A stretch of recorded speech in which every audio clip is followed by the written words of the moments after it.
Hi guys! Welcome to my channel. అందరూ ఎలా ఉన్నారు? బాగున్నారా? నేను కూడా చాలా బాగున్నానండి.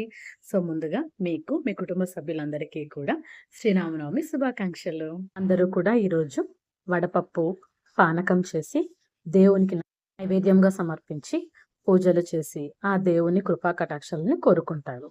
సో, ఈ పండక్కి ఎందుకు వడపప్పు పానకమే చేస్తారో తెలుసా? ఎందుకంటే మనకు ఈ శ్రీరామనవమి అనేది ఇలా వేసవికాలం అంటే సమ్మర్‌లో వస్తుంది కాబట్టి బాడీ డీహైడ్రేట్ అవ్వకుండా ఉండడానికి ఇలా బాడీకి చలవ చేసే పదార్థాలైన వడపప్పు పానకాన్ని చేస్తారు. అదే ఇందులో దాగి ఉన్న అంతరార్థం. రోజు పండగ సందర్భంగా మా ఇంట్లో మేము వడలు, తీపప్పు, మునక్కాయ, మామిడికాయ వేసి సాంబారు, అలాగే బెండకాయ ఫ్రై కూడా చేశాను. మీ ఇంట్లో మీరేం చేశారు? ఈరోజు ఈ పండుగ ఎలా జరుపుకున్నారు? కామెంట్ చేసి చెప్పండి మరి. ఆ శ్రీరాముని ఆశీస్సులు ఎల్లవేళలా మీపై, మీ కుటుంబంపై ఉండాలని ఆశిస్తూ జై శ్రీరామ్.